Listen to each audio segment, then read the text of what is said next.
আমলনামা নিয়ে তুমি জান্নাতে চলে যাও। এই বান্দা যখন সব কমপ্লিট পাইলো, আমলনামা পাইলো, হাদান হাতে পাইলো, আল্লাহ তাআলা হুকুম করলো বান্দা জান্নাতে চলে যাও। এখন বলেন তো বান্দা খুশি না বেরাজ? খুশি হইয়া আনন্দে আত্মহারা হয়ে আল্লাহ পাক রব্বুল আলামিন বলল, বান্দা রে তুমি জান্নাতে চলে যাও, তোমার উপঢৌকন, তোমার পুরস্কার পেয়ে গেছো, কারণ দুনিয়াতে এত কিছু করেছো আমার জান্নাতের আশায়, ঠিক কি না? তখন আল্লাহ রাব্বুল আলামিন বান্দাকে যখন বলবে বান্দা তুমি জান্নাতে যাও, বান্দা তখন পাগল হয়ে দৌড় দিবে জান্নাতের দিকে। এই মুহূর্তের মধ্যে যখন দৌড় দিবে হঠাৎ করিয়া একজন ব্যক্তি দাঁড়ায় যাবে, বলবে হাজী সাহেব দাঁড়ান, আপনার সাথে একটু কথা আছে। তখন বলবে কথা শোনার সময় নাই। তখন এই ব্যক্তি সামনে দাঁড়ায় বলবে আজকে আপনার সামনে যাওয়ার কোনো ক্ষমতা নাই, সামনে যাওয়ার কোনো ক্ষমতা নাই। এই ক্ষমতা দুনিয়াতে থাকতে পারে কিন্তু আজকে কিয়ামতের ময়দানে থাকবে না। আওয়াজ দিয়ে বলেন ঠিক কিনা? তখন হাজী সাহেবকে ডেকে বলবে হাজী সাহেব দুনিয়াতে থাকা অবস্থায় আপনার ক্ষমতা ছিল বেশি, আমার জমিনের সাথে আপনার জমিন ছিল ক্ষমতার বলে আস্তে আস্তে আস্তে আস্তে দেখাইয়া আপনার পোড়া এক পাখি সমান করার জন্য আমার এক কাটা বা দুই কাটা সম্পদ মিলাই এনেছিলেন, কথাটা মনে আসেনি? তখন হাজী সাহেব বলবে বাবা রে আজকে তো এই জায়গায় দেওয়ার মতো কোনো কিছুই নাই। দুই ব্যক্তির মধ্যে ঝগড়া হয়ে যাবে। আল্লাহ পাক রব্বুল আলামিন এই দুই পাগলকে ডাকবে, ডাকার পরে বলবে ও বান্দা রে তোমরা কেন ঝগড়া করতেছ?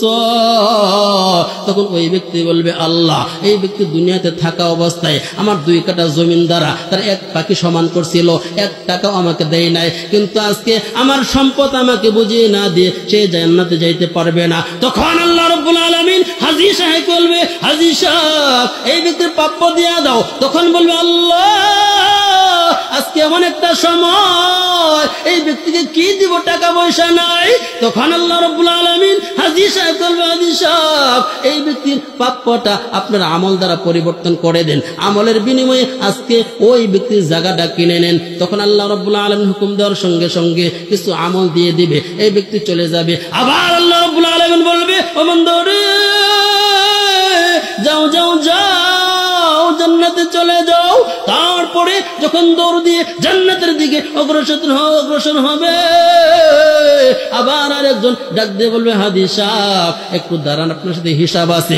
আমার দোকান থেকে আপনি মাল কিনতেন কিন্তু হালগাতা করেছিলাম, বিরিয়ানি খাওয়াইছিলাম, তারপরেও আমার টাকা পরিশোধ করেন নাই। এরকম লোক সমাজে আছে না নাই?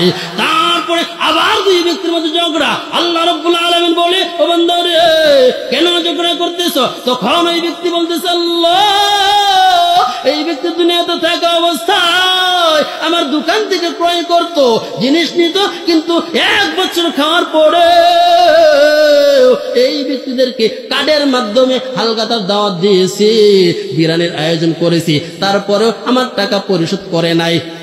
টাকা পরিশোধ না করে এই ব্যক্তি হজ করেছে, মাদ্রাসা বানাইছে, মসজিদ নির্মাণ করেছে, নামাজ পড়তে পড়তে পায়ের মধ্যে দাগ হয়ে গেছে, কপালের মধ্যে দাগ পড়ে গেছে। আল্লাহ আজকে আমার দুনিয়ার প্রাপ্য চাই। তখন আল্লাহ রাব্বুল আলামিন এই ব্যক্তিকে বলবে হাজী সাহেব দিয়া দাও, এই ব্যক্তির দোকানের টাকা পয়সাগুলো দিয়া দাও। তখন এই ব্যক্তিকে বলবে আল্লাহ আজকে কিয়ামতের ময়দানে টাকা নাই পয়সা নাই কি দিব? তখন আল্লাহ রাব্বুল আলামিন বলে আল্লাহ রাব্বুল আলামিন ওই ব্যক্তিকে বলবে বান্দা রে আমল দিয়া দাও, আমল দিয়া দাও। তখন ওই ব্যক্তি আমলের বিনিময়ে এই জায়গা থেকে পার পেয়ে যাবে। আবার আল্লাহ রাব্বুল আলামিন এই ব্যক্তিকে বলে জান্নাতে চলে যাও। দৌড় দিল জান্নাতের দিকে।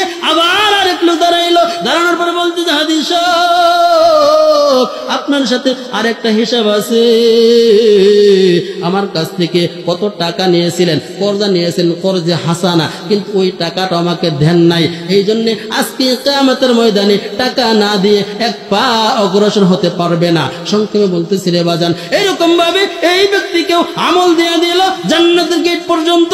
যাইতে যাইতে যাইতে যাইতে এই ব্যক্তির সমস্ত আমলগুলো শেষ হয়ে গেল। এখন বলেন জান্নাতে যাইবে এই ব্যক্তি কালিমা পড়ে মৃত্যুবরণ করলো, ডান হাতে আমল নামা পাইলো। এই ব্যক্তি আল্লাহ রাব্বুল আলামিন খুশি হইয়া বলল জান্নাতে চলে যাও। কিন্তু জান্নাতে যাইতে যাইতে যাইতে যাইতে এরকম আমল দিতে দিতে বান্দার সমস্ত আমল শেষ হয়ে গেছে। এখন এই ব্যক্তি কেমন করে জান্নাতে যাবে, প্রশ্ন হয় কিনা বলেন? তখন আল্লাহ রাব্বুল আলামিন বলে, দুনিয়াতে থাকা অবস্থা বান্দারে কত কিছু করেছ, কিন্তু আজকে জান্নাতে সার্টিফিকেট পাইলা, কালিমা নিয়ে মৃত্যুবরণ করলা, ডান হাতে আমল নামা পাইলা, সার্টিফিকেট জান্নাতের পাইলা, তারপরেও তুমি হাজী সাহেব জান্নাত পর্যন্ত যাইতে পারলা না, জান্নাতে প্রবেশ করতে পারলা না। জান্নাতের গেট পর্যন্ত যাইতে যাইতে তোমার জীবনের সমস্ত আমল নামা শেষ হয়ে গেছে। এই ব্যক্তির 1000 বার হজ করলে কি লাভ হবে? 100 মাদ্রাসা নির্মাণ করলে কি লাভ হবে? 100 মসজিদ নির্মাণ করলে কি লাভ হবে? কোন লাভ আছে? কিন্তু আল্লাহ রাব্বুল আলামিন বলতেছে, ও বান্দারে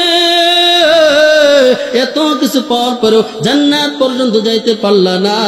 আল্লাহ রাব্বুল আলামিন এই ব্যক্তিকে বলবে ওয়াহুন্নার, আল্লাহ রাব্বুল আলামিন এই ব্যক্তিকে কঠিন জাহান্নামে নিক্ষেপ করবে। একটু জবান খুলে